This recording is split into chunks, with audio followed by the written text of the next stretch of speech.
ꯈꯨꯔꯨꯝꯖꯔꯤ Times of Manipur ꯃꯤꯌꯦꯡ ꯇꯥꯕꯤꯔꯤꯕ ꯈꯨꯟꯃꯄꯨ ꯀꯣꯛꯅꯅ ꯈꯨꯔꯨꯝꯖꯔꯤ ꯂꯣꯏꯅꯅ ꯑꯩꯈꯣꯏꯒꯤ Coffee Beat Times of Manipur ngasi sum hoksagum adugun mabulam da masigi mayamgi seba yam kuine tawbiraklaba loina mahakti amuke hena larik lai shuda thoina chamkholabi adumba chenupi ama perform asida khoi kawjarakli mahak Iraileima lengjin birak se khoi studio da Iraileima na lengbirak basi yamna ngai je aisu asigumba yamna nungairaba tanja amakak Times of Manipur na pibirak pagi damakta aduki mati hainingai leituna nungai phongdok chari amadi yengbiriba mayam pumna makpusu taramna okjabaga loinana khurumjari ana koina khanjaba tam da Iraileima haitare ko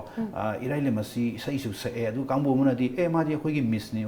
ni kaina ga su adu mayam sin haibiyeba ana miss e khoina haibu matam da isai gi du oram dreba ana laiki su haitare satra mayam su tambiri adu school da go chawai bibra natraga tuition ga karmaina tawbiba na khoi gi education gi line se ani makse adum punna chatpa budi yamna budi waba budi dum wai habdi ani maksida loina mak isai da su hairo adagi di education line da su oiro loina mak exam loin thara ka dui ngak tani na oja singi makha da su tamba chatle kano akoigi classical music hai taraga so akoigi ihan agi hek horopoda oja ningthaujam Lakshmi na male amaduna mahaktuna aise ihan puthok pirakpani ada mana oja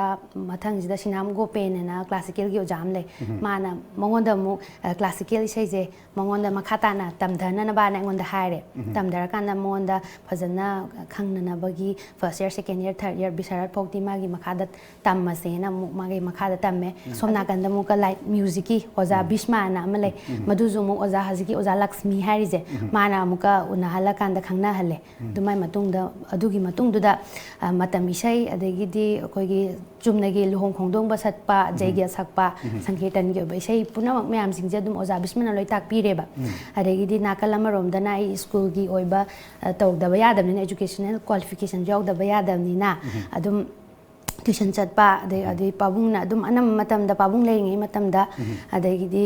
dada ahanjiga moigana adum haitare hawbadagi na makong deina ngasi bawda adum yengjanbiri aduna adudi leifam ga ri baba su tami baba gi magi minga do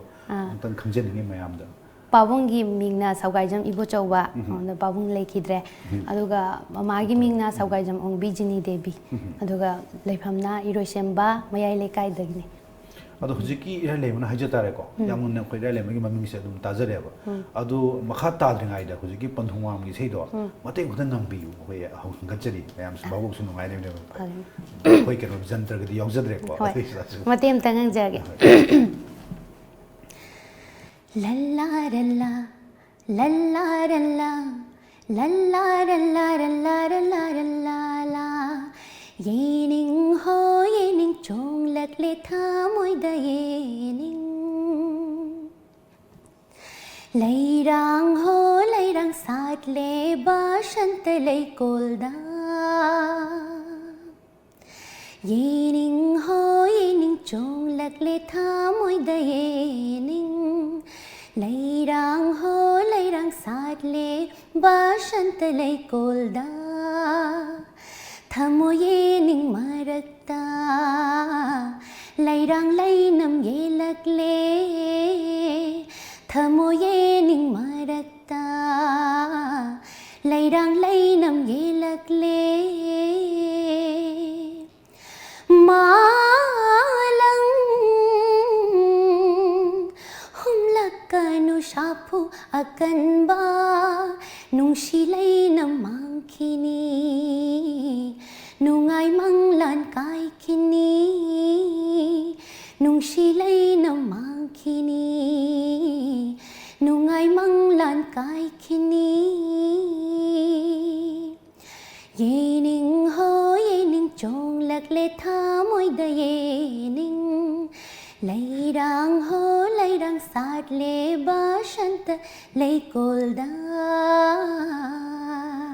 Thank you. Nungai gi bisa ya habidi matam amada haitare ko balana hoi Telangana maida mahana debut e ragasu sigi sei sida ma goina na hoi TV gi kanna mayam ka haina pamnera po timing haitare ko ade pun changmin ngi bane ba asigi matung da di hoi Manipuri film se kayam ka sapi rage sigi matung da ngasi bok da ina sum saksarak pasi punna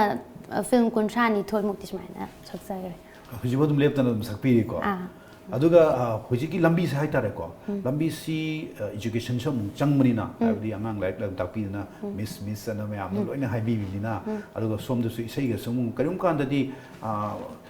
ꯍꯥꯏꯇꯥꯔꯦ ꯑꯉꯥꯡꯒꯤ ꯇ꯭ꯌꯨꯁꯟꯒꯤ ꯃꯇꯝꯒ ꯏꯁꯩꯒꯤ ꯃꯇꯝꯒ ꯀ꯭ꯂꯥꯁꯀ ꯂꯥꯛꯄ ꯃꯇꯝꯗꯗꯤ ꯀꯔꯝꯕꯅ ꯍꯦꯟꯅ ꯋꯦꯠꯇꯤ ꯂꯧꯕꯤꯒꯦ ꯋꯦꯕꯁꯦ ꯀꯩꯅꯣ ꯑꯗꯨꯝ ꯂꯩꯀꯥꯏꯒꯤ ꯑꯩꯈꯣꯏꯒꯤ ꯏꯗꯣꯝꯆꯥꯁꯤꯡ ꯑꯗꯒꯤꯗꯤ ꯏꯅꯦꯁꯤꯡ ꯏꯅꯝꯃꯁꯤꯡ ꯃꯣꯏꯒꯤ ꯃꯆꯥꯁꯤꯡꯁꯦ ꯑꯗꯨꯝ ꯏꯁꯩꯁꯨ ꯇꯝꯅꯤꯡꯉꯤ ꯑꯗꯒꯤꯗꯤ ꯇ꯭ꯌꯨꯁꯟꯁꯨ ꯑꯗꯨꯝ ꯇꯝꯅꯤꯡꯉꯦꯅ ꯄꯨꯟꯅ ꯑꯗꯨꯝ ꯑꯉꯥꯡ ꯑꯃꯠꯇꯗ ꯑꯩꯈꯣꯏꯒꯤ ꯏꯁꯩꯁꯨ ꯑꯗꯒꯤꯗꯤ ꯂꯥꯏꯔꯤꯛꯁꯨ ꯄꯨꯟꯅ ꯑꯗꯨꯝ ꯇ꯭ꯌꯨꯁꯟ ꯇꯝꯕ ꯑꯣꯏꯅ ꯇꯝꯅꯤꯡꯉꯦ ꯑꯗꯣ ꯏꯁꯩ ꯇꯝꯕ ꯃꯇꯝꯗꯗꯤ ꯑꯗꯨꯝ ꯑꯩꯁꯨ ꯄꯨꯔꯥ ꯑꯣꯖꯥꯃꯛꯇꯤ ꯅꯠꯇꯕꯅꯤꯅ ꯑꯩꯁꯨ ꯑꯣꯖꯥꯁꯤꯡꯒꯤ ꯃꯈꯥꯗ ꯑꯗꯨꯝ ꯄ꯭ꯔꯦꯛꯇꯤꯁ ꯇꯧꯕ ꯑꯗꯩ ꯏꯁꯩ ꯇꯝꯕ ꯑꯗꯨꯝ ꯉꯁꯤꯐꯥꯎꯗ ꯑꯗꯨꯝ ꯑꯣꯖꯥꯁꯤꯡꯒꯤ ꯃꯇꯨꯡ ꯆꯠꯆꯔꯤꯕꯅꯤꯅ ꯗꯥꯏꯔꯦꯛ ꯏꯁꯩꯒꯤ ꯑꯣꯏꯅꯗꯤ ꯑꯩ ꯀ꯭ꯂꯥꯁ ꯂꯧꯕꯗꯤ ꯑꯩ ꯉꯝꯖꯗ꯭ꯔꯤ ꯑꯗꯨꯕꯨ ꯁꯤꯌꯔ ꯈꯔꯒ ꯇꯧꯅꯖꯦꯅ ꯁꯟꯗꯦꯗꯕꯨꯗꯤ ꯑꯗꯨꯝ ꯑꯉꯥꯡꯁꯤꯡ ꯑꯗꯨꯝ ꯇꯧꯔꯒ ꯑꯗꯨꯝ ꯄꯨꯟꯅ ꯇꯧꯃꯤꯟꯅꯩ ꯑꯗꯨꯒ ꯇ꯭ꯌꯨꯁꯟꯁꯤꯅ ꯑꯃꯨꯛ ꯑꯩꯅ ꯍꯥꯟꯅ ꯒ꯭ꯔꯦꯖꯨꯑꯦꯁꯟ ꯂꯣꯏꯔꯛꯑꯕ ꯃꯇꯨꯡꯗꯒꯤ ꯑꯩ ꯃꯃꯥꯡꯗꯗꯤ ꯇ꯭ꯌꯨꯁꯟ ꯑꯝꯇ ꯂꯧꯖꯗꯦ ꯑꯉꯥꯡꯈꯩꯒꯤ ꯑꯗꯨꯕꯨ ꯑꯩꯅ ꯒ꯭ꯔꯦꯖꯨꯑꯦꯁꯟ ꯂꯣꯏꯔꯛꯑꯕ ꯃꯇꯨꯡꯗꯒꯤꯗꯤ MA ꯇꯝꯕ ꯍꯧꯔꯛꯄ ꯑꯗꯥꯏꯗꯒꯤ ꯑꯉꯥꯡꯁꯤꯡꯁꯨ ꯁꯨꯝ ꯇ꯭ꯌꯨꯁꯟ ꯇꯝꯒꯦ ꯈꯣꯠꯀꯦ ꯁꯨꯝ ꯍꯥꯏꯕꯗꯒꯤ ꯑꯩꯅ ꯍꯣꯏ ꯑꯗꯨꯝ ꯌꯥꯏ ꯅꯣꯂꯦꯖ ꯇꯥꯟꯁꯟꯕ ꯑꯣꯏꯅ ꯑꯩꯁꯨ ꯁꯨꯝ ꯈꯔ ꯅꯣꯏ ꯑꯗꯨꯝ ꯇꯥꯛꯑꯒ ꯂꯣꯏꯔꯦꯅ ꯁꯨꯝ ꯇꯥꯛꯄ ꯑꯗꯣ ꯑꯣꯖꯥꯒꯤ ꯍꯥꯏꯇꯥꯔꯦ ꯍꯧꯖꯤꯛꯀ ꯑꯣꯖꯥ ꯄꯟꯕꯤꯒꯤꯀꯣ ꯑꯣꯖꯥꯅ ꯇꯝꯕꯤꯕꯁꯦ ꯑꯩꯈꯣꯏꯒꯤ ꯍꯤꯟꯗꯨꯁꯇꯥꯅꯤꯗ ꯅꯠꯇꯅ ꯑꯩꯈꯣꯏꯒꯤ ꯐꯣꯛ ꯅꯠꯇ꯭ꯔꯒ ꯑꯩꯈꯣꯏꯒꯤ ꯀ꯭ꯂꯥꯁꯤꯀꯦꯜꯁꯨ ꯑꯩꯈꯣꯏꯒꯤ ꯀꯩꯅꯣꯒꯤ ꯗꯦꯕ ꯀꯔꯃꯒꯤꯁꯨ ꯇꯝꯕꯤꯗꯅꯀꯣ ꯑꯗꯣ ꯁꯤꯒꯤ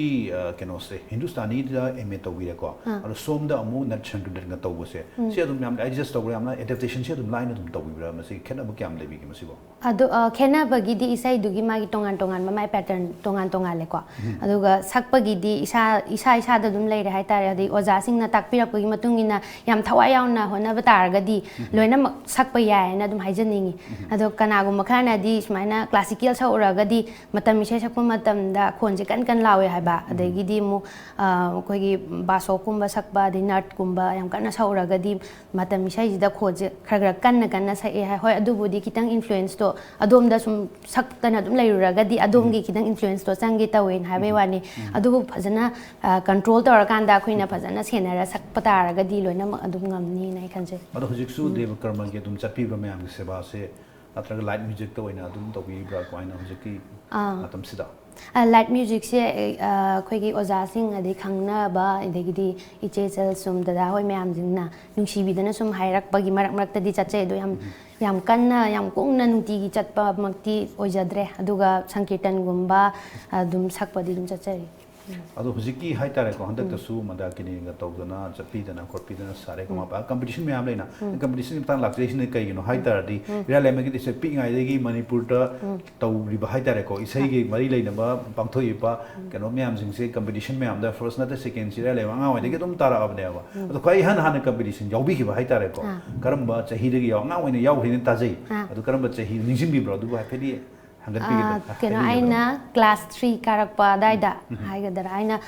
ꯄꯥꯔꯤꯃꯣꯝ ꯁꯤꯟꯗꯝꯁꯪꯁꯤꯗ ꯂꯥꯡꯖꯤꯡꯗ ꯂꯩꯕ ꯁ꯭ꯀꯨꯜꯁꯦ ꯁꯤꯗꯩꯁꯤꯗ ꯑꯩꯅ ꯀ꯭ꯂꯥꯁ 3 ꯀꯥꯕ ꯍꯧꯔꯛꯄꯗ ꯑꯩꯈꯣꯏꯒꯤ ꯁ꯭ꯀꯨꯜꯒꯤ ꯆꯨꯝꯅꯒꯤ ꯐꯥꯎꯟꯗꯦꯁꯟ ꯗꯦꯒꯨꯝꯕ ꯇꯤꯆꯔꯁ ꯗꯦꯒꯨꯝꯕ ꯁꯨꯝ ꯇꯧꯕ ꯀꯥꯟꯗ ꯑꯩꯈꯣꯏꯒꯤ ꯑꯣꯖꯥꯁꯤꯡꯅ ꯅꯪꯅ ꯑꯄꯥꯝꯕ ꯁꯩꯔꯦꯡ ꯊꯤꯒꯦꯔꯥ ꯏꯁꯩ ꯁꯛꯀꯦꯔꯥ ꯑꯄꯥꯝꯕ ꯁꯨꯝ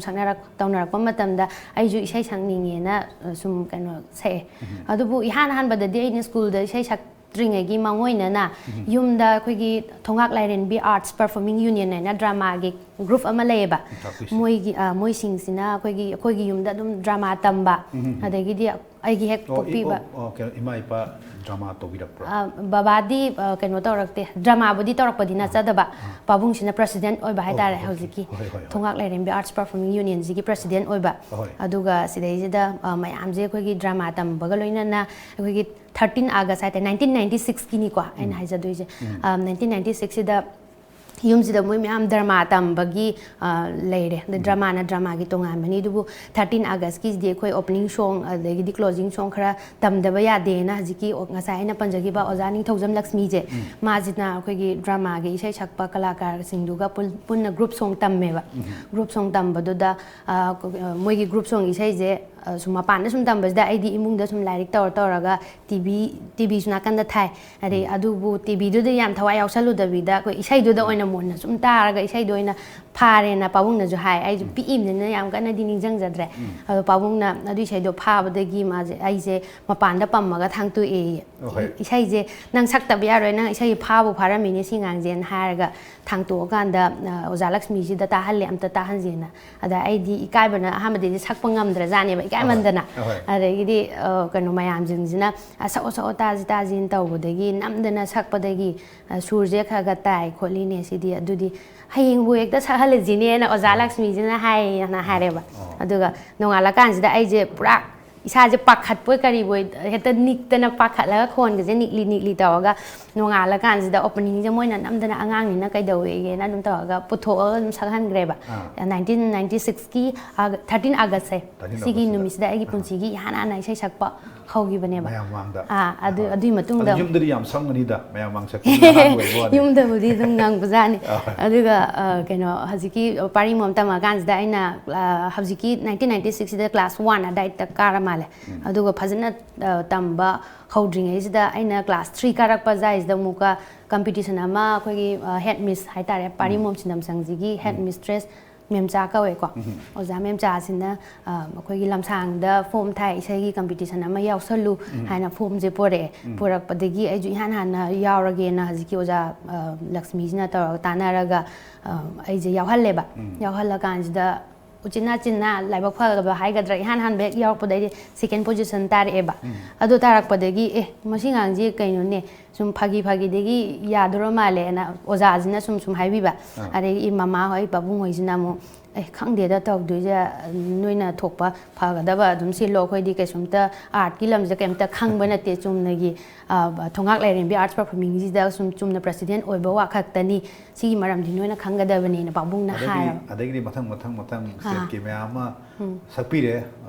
ꯃꯅꯥꯁꯨ ꯐꯪꯕ ꯌꯥꯕ ꯑꯗꯨꯝ ꯐꯪꯕꯤꯔꯦꯀꯣ ꯑꯗꯣ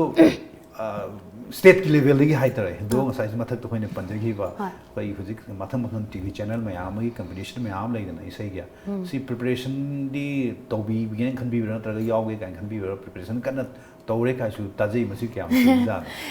ꯁꯤꯒꯤ ꯄ꯭ꯔꯤꯄꯦꯔꯦꯁꯟꯁꯦ ꯍꯣꯏ ꯂꯦꯞꯄꯗꯤ ꯌꯥꯗꯕꯅꯤꯅ ꯑꯗꯨꯝ ꯈꯔꯗꯤ ꯑꯗꯨꯝ ꯇꯧꯖꯔꯤ ꯑꯗꯨꯕꯨ ꯑꯩ ꯍꯧꯖꯤꯛ ꯇꯧꯔꯤꯕꯁꯤꯅ ꯄꯨꯔꯥ ꯄꯔꯐꯦꯛ ꯑꯣꯏꯔꯦ ꯍꯥꯏꯕꯗꯤ ꯀꯅꯥꯝꯇ ꯂꯩꯇꯕꯅꯤꯅ ꯑꯩ ꯏꯁꯥꯒꯤ ꯑꯣꯏꯅꯁꯨ ꯃꯈꯥ ꯇꯥꯅ ꯈꯔ ꯀꯟꯅ ꯍꯣꯠꯅꯈꯤꯒꯦ ꯍꯥꯏꯅ ꯈꯜꯂꯤ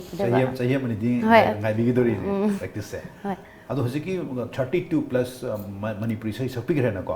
ꯑꯗꯩ ꯁꯤꯒꯤ ꯃꯔꯛꯁꯤꯗ ꯃꯌꯥꯝꯅ ꯇꯥꯖꯅꯤꯡꯕ ꯍꯥꯏꯇꯥꯔꯦ ꯅꯥꯎꯕꯒꯤ ꯁꯛꯃꯤꯟꯅꯕ ꯅꯨꯡꯁꯤꯈꯨꯜꯒꯤ ꯅꯤꯡꯁꯤꯡꯈꯨꯜꯒꯤ ꯏꯁꯩꯗꯣ ꯑꯗꯨ ꯃꯇꯦꯛ ꯑꯃꯨꯛꯇ ꯑꯃꯨꯛ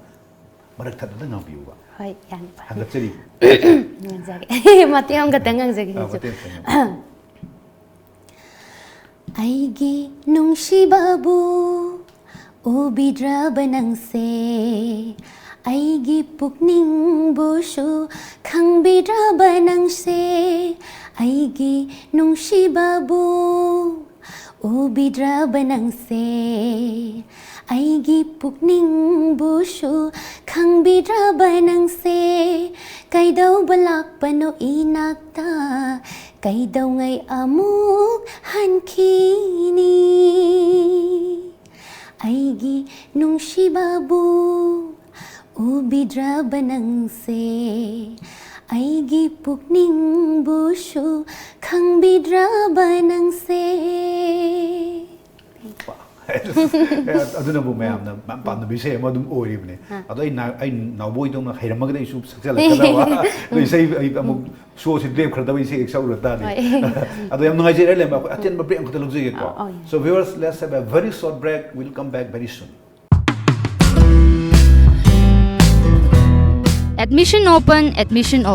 Little House Preschool, Singjamai Sograkpam Laikai. Admission open for 2019-2020 session. Facilities available. Day boarding, real-life activity-based teaching. Student-teacher ratio for pre-nursery 6:1. Nursery to class 1 24:1. For more information, please contact 8787773218. Manipurda ihan hanba oina healthcare products singi fangfam diagnosed instruments healthcare system Office Khoyathong Nagamapal Road Imphal 795001. Branch Office Lalambung Makhong Rims Road near Syndicate Bank Imphal 795001. Complete range star surgical instruments, hospital equipments, OT lights and tables, autoclaves, rehabilitation aids, hospital consumables, healthcare products, diagnostic reagents, hearing aids, blood glucometer, digital BP monitor, air mattress, nebulizer na chingba singi oina New Year gi 20 to 25% discount pizari. Terms and conditions apply. Hena kupamarol gidamak contact tobirau 0385205690 amadi 7085776993. Ekhoigi email diagnoinst@gmail.com. Khudong chaba si manghan biganu Diagnomed Instruments Healthcare System. Break ki matungda mayam mo taram no oxidi khoi ni wari sanajari bisi lamdam asigi yamna inkhalak bi machin tongkhalak lebi seksakpi Iraileima mayam su en khambiri ado Iraileima gi khoi gi sai makhal se ngasai budi khoi na sankantal gi su tamai dana ado isai gi khoi gi director sina khanaba director ga lebi bra music director sin se hena naksina ba ka hai tare ko ado particular lebi na bra du ka hena classical the based over music ki hai tare sai hai tare ko masida kayam khut ka thamining bra ka hena lusaning bra ado matami se hara kandi hujikna mu style ma to mu chatle ko khara music se khara pop ka khana na style am da hongai is trend se hai tare ko na ho ai de gi yarok puduna huji bhog da hongai ba trend sina kari habining question di ambra na khaba mani khatang thang bi habi keno isai se aham bagi question do da am tanga biro habi classical da hena su thawaya oba isai sakn bagi monga lebi da bra traga akoi gi naction kin tan da hena base to isai hai tare ko hoje kan mo fusion ge pere ne fusion sam saknari me ama sidaga khut thaning bu khoning ba di yaubi da bra ka hena adum mayamna chatnari ba moong sing sisu adum ai makhat adum chachani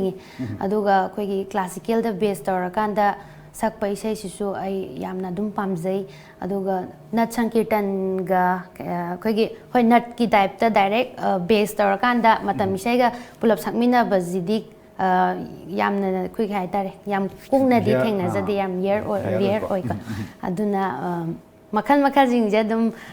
touch tawraga adum matam gi matungina adum chachani nge isu aduga hojiki marak sida hai tare ko marak sida akoi thadoi gi film da adugi sei mati am khataga muktaga mayam da mta khudol tobiradi nangai jagine khanje sigi music se dago pi na music bi ki bane adubu kui rane nai joi sai je phajana di phare do mati am tang di sakjarage hoi Siba naidraba nungshiba hai basina takpi tambi base aibu nungshiba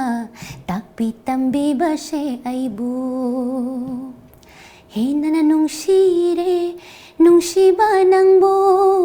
henana nungsire nungshiba nangbo pubi aibu panthung tamna siba naidraba nungshiba hai basina takpi tambi base aibu nungshiba takpi tambi base aibu amagi Iraileima gi ado Iraileima gi hujiki MA se hai tare ko MA si karugumba kanda su akoi gi university da ni ko MU da ni ga tambi se akoi gi sigi akoi gi MA gi tam su classical kana akoi gi keno mudi yang ni paper ga yang ni na ko habdi Beethoven hoi adagi Mozart hoi gi keno si music kana to tongan ba khoi lobi bu matam da ne music ta ga lobi da pra khoi gi MA da su paper lobi da na ko mi khana English ho jara su British literature English literature American literature mana khana ba Manipuri literature kana khai doi na paper se music ka mai le na paper ga yobi da bra kana aina MA English tar ko matam da di music ka direct mari le na ba di yaude adubu natya shastra kaina ama kano Bharat gi natya shastra adugi matang da khara rasa gi matang rasa mapal kani yauba adum bagi matang da English literature da yawi adugi matang du khara music ka kitang di related oi aduga atopa da di ai American literature oina lawrak panina adudi hujiki adunai hanjare isne kai gino da western music ka si ꯀꯌꯥꯝꯅ ꯀꯩ ꯍꯥꯏꯗꯤ ꯀꯥꯡꯕꯨ ꯑꯃꯁꯨ ꯍꯧꯖꯤꯛꯀꯤ ꯃꯇꯝꯗꯗꯤ western ꯃ꯭ꯌꯨꯖꯤꯛꯁꯨ ꯌꯥꯝꯅ ꯇꯝꯅꯔꯦ ꯈꯪꯅꯔꯦ ꯑꯗꯨꯒ ꯃꯁꯤꯁꯨ ꯋꯥꯔꯜꯗꯁꯤ ꯄꯨꯔꯥ ꯑꯣꯄꯟ ꯑꯞ ꯇꯧꯅꯕ ꯃꯇꯝꯗ ꯗꯤꯐ꯭ꯔꯦꯟ ꯖꯣꯅꯔ ꯃꯌꯥꯝꯁꯤ ꯀꯩꯅꯣ ꯑꯃ ꯑꯣꯏꯅ ꯍꯥꯏꯇꯥꯔꯦꯀꯣ ꯌꯥꯝ ꯚꯔꯁꯦꯇꯥꯏꯜ ꯑꯣꯏꯕ ꯑꯥꯔꯇꯤꯁ ꯍꯣꯏ ꯀꯥꯡꯕꯨ ꯑꯃꯅ ꯀ꯭ꯂꯥꯁꯤꯀꯦꯜ ꯇꯧꯕ ꯀ꯭ꯂꯥꯁꯤꯀꯦꯜꯗ ꯑꯗꯨꯝ ꯏꯟꯈꯤꯕꯁꯨ ꯌꯥꯝ ꯂꯩꯀꯣ ꯀꯥꯡꯕꯨ ꯑꯃꯅ ꯑꯗꯩꯗꯤ ꯃꯥꯅ ꯍꯥꯏꯕꯗꯤ ꯑꯩꯈꯣꯏꯒꯤ ꯀꯩꯅꯣ ꯍꯥꯏꯕꯁꯦ ꯑꯦꯛꯁꯄꯥꯔꯠ ꯍꯥꯏꯕꯁꯦ ꯍꯤꯔꯝ ꯑꯃꯗꯨꯗ खितंगददा यामना खंगदो एक्सपर्ट पुदि हाइने को ओइता हुजिकि मतमसिदा अमुक फ्यूजन गी जुगनिना सु क्लासिकल केनोगी से ब्रिटिश अखोगी नत्रगा अमेरिकन नत्रगा वेस्टर्न क्लासिकल से सिगदे अदुम तमगे काइना गदि खनबिबगा मरक्ता गदि योबि हिबगा लेइगे को वेस्टर्न क्लासिकल मक्सिदि आइगोंदा हाइतारे आइ यामना थोइदोंना खंगजरुद्रिबनिना सिदैसिदा होइबदि याम हाइनिंगे अदुगा आइजु इसै Tumin तुमिना बुदि अदुम western song सिंजे अदुम practice अदुम Tumin तुमिना अदुम सए हाइदि हाउना सक्तोक्रकांदा सोरकांदा मिना कै हाइराकदुइनोना इकाइजदना खोगि तुमिन तुमिना युमददि अदुम फानना बुदि होनाजबा माइ लिरिक्स मयामगजे डाउनलोड का तौरगा खोगि डायरीदगा इसल्ला खोटलगा गदि थंबा खोटबा माइनगदि याम तौजै अदुगा डाइरेक्ट मयाम ममांगदा थोगा सक्पदुमदि हाइबदि याम इकाइजबा माइंगोंदा फाउजबदो हाइदि हेंग सोरकांदा मिना कै हाइगिदगे अदगिदि कनाना कमाइ तौरकदुइनो खनबदा किसु काइदेन खल्ले अदु मरक्सिदको मरक्सिदा हाइजा तारे मणिपुर गिदी अखोगी इसै चलगा सकपा इसे अदुम चनेबि ओइदनको अना अखोगी कनो खदिंगी हाइतारे का दुक्सन कोनदे इसै दुम सकबिरकनी अदुगा इसै सकपु मतमसिदा अखोगी कनो सकपिरे खलसिको स्टेज दबु सकपिरे नत्रगा अखोगी अतै मफम दबु सकपिरे खलसि अखोई अदुना क्राउड से कनो इराइलेमबदि सक्सु याम फजबनि हाइतारेको नहारोन सिंसिना अखोगी अटैक तोरपसे कमाइना गाथोपिगे नोगा गाथोपिब्रा नत्रगा इसै जुना अदुम गाथोप ngamgने खनबिब्रा खुदोंग थीबगा थेनबिगदि यावबिखरब्रा खरा नुवाइतबगा अखोई चलकपगी सामकुइना चलकपसिदा इसै सक चलकपदा ngasibo yam खुदोंग थीबा थेंना ngasiboktadi कैसुमता थेंनारक्ट्री ने फैदि अखोई यम चौखटबा लम्मा मेदि अदु मरक मरकतगा अखोई इसै सकफमदसु नत्रगसु लकनरकपा खोलकपा अदि खरा क्रेजी ओइबगा थेंनारकांददि अदुम कमाइना अदु लेथोकपिगे अदुबो अदुम मतंग मतंगदगी मतुंग इन्ना मोइना हाइराइबा वाहै वतासिंगदुदा कोइना फजना अदुम खुंबिबा अदगिदि मोइना यानाबा अदुम चटपा अदगिदि फजदबा हाइ हाइरक तारगसु फजदबा पोतो कोइना ताबिरुद्रगा लोइरे अदो कोइगी फजना अदुम खुंबिबा ngangbibा समाइना अदुम खल्ले वखनसिदा अदुदि हुजि कनोगी सारेगमानि खंगदे मयाम याविरे मतुंगदा युम पानबी खल्ली हुजु हुदी पानबी मोंगदी नत्री पाखुम खुबीसने दे अमरोंदा अदो हुजिकी मुक लाक्चरगा को रेडियो गिसु इसै सियाम ताजैबा होय कनोगिसे राइले मेसे न रेडियो ददि कनो क्या दगी चही क्या मुक सुबिरगे रेडियो गी आर्टिस्ट मोइन एफ्रो आर्टिस्ट मोइना लाइबिबसे आई 2012 ता रेडियो गी अप्रूव ओइजखरे अदुगा हंदक अमु 2018 जदा मु बी हाई ग्रेड के मुक पास अमु तौजरे अदुगा मु क्लासिकल गी द हिंदुस्तानी क्लासिकल म्यूजिक की सोम का थाजै मधुजो अमु अप्रूव अदुम तौजर हंदक चहीज द दुम इसै गिदि क्या मु सकपि खरगे इसै जे रेडियो गी ओइना अहानबा आइना अप्रूव ओइरकप मतमदा इसै तरुक अमा नमजग्रे अदु लोरम मतुंग हंदक की अमु 2018 गी बी हाई ग्रेड पास तौरपस द अमुका इसै तरुक अमागा मुक नामे रेडियो गिदि निंसिंग बिबा इसै गिदि लगिदब्रा रेडियो गी खरा रेडियो दा सक्सा की वैसे अदुम मते अमता ngangjaraके नोंमाइथेम अरुण कुमार ना इबैसै ने मय अदुगा खुदों तमजगे कनागी वाखलनो खल्लिबा अचिक पदा नदुम फमदुना कनागी वाखलनो खल्लिबा अचिक पदा नदुम फमदुना नुंशी मैना चाकलबरा पामु वाखलदा ngawrabara नुंशी मैना चाकलबरा पामु वाखलदा ngawrabara कनागी वाखलनो खल्लिबा अचिक पदा नदुम फमदुना radio su mahau mani ne zikan gi sei siga radio ko su ton mahau mani radio da gi kai na mu haita gi sakpa ngam pote amor hai jari se ado hujiki hoi gi keno sing hai tare ko ano no ba hoi kalakar sing hai tare ogi mentor ama sai hamja gre na ko mentor ama leibdona sum tong bu su me am su hai nei ko aduna maru ina music director se adu ga keno gi di ira le mai khwai chana bi ba music director se kana oi jano tra ame ta dum sakpi bra khare hena kuchane kai na lebi bra adum music director khudima hojiti loina ma loina ngai tinaba ade loina balom ngai adubu ai ga he ne am close oi kibadi adum da Jiten Kumar Naurem ma ka na number dum loina zare adu mana jo dum pikling ai degi adum puthok pirak pa hai tare music film ji line ji da dum aduga dada gopi hoi adegi di ꯑꯩꯈꯣꯏꯒꯤ RK Jiten ꯃꯣꯏꯁꯤꯡꯁꯤꯅ ꯑꯗꯨꯝ ꯈꯔ ꯈꯔ ꯑꯩꯅ ꯄꯤꯛꯏꯉꯩꯗꯒꯤ ꯍꯧꯅ ꯈꯔ ꯂꯣꯏꯅꯖꯔꯛꯄ ꯂꯣꯏꯅꯔꯛꯄꯅꯤꯅ ꯑꯉꯥꯡ ꯑꯣꯏꯗꯒꯤ ꯍꯧꯅ ꯑꯗꯨꯗꯤ ꯍꯧꯖꯤꯛꯀꯤ ꯍꯥꯏꯇꯥꯔꯦꯀꯣ ꯍꯧꯖꯤꯛꯀꯤ ꯃꯊꯪ ꯂꯥꯛꯄꯁꯤꯅ ꯍꯟꯗꯛꯇ ꯀꯨꯏꯗ꯭ꯔꯤꯕ ꯑꯋꯨꯟꯄꯣꯠꯀꯤꯁꯤꯃꯁꯨ ꯀꯥ ꯍꯦꯟꯅ ꯏꯔꯥꯏꯂꯦꯝꯕꯒꯤ ꯄꯨꯔꯥ ꯄꯣꯄꯨꯂꯔ ꯁꯣꯡ ꯑꯃ ꯑꯣꯏꯔꯦꯕ ꯑꯗꯣ ꯑꯋꯨꯟꯄꯣꯠꯀꯤꯁꯤꯁꯨ ꯃꯇꯦꯡ ꯈꯪꯕ ꯐꯥꯎꯕꯛꯇ ꯅꯧꯕ ꯈꯨꯗꯣꯜ ꯇꯧꯕꯤꯌꯨ ꯍꯥꯏꯇꯥꯔꯦ ꯅꯧꯕꯗꯤ ꯏꯁꯩꯗꯨꯁꯨ ꯅꯧꯔꯤꯕ ꯑꯗꯨꯒ ꯑꯩꯈꯣꯏꯒꯤ ꯉꯁꯤꯒꯤ ꯑꯣꯏꯅ ꯈꯨꯗꯣꯜ ꯇꯝꯕꯤꯅꯕ ꯍꯪꯒꯠꯆꯒꯦ ꯂꯩꯄꯨꯟꯒꯤ ꯂꯪꯂꯥꯗ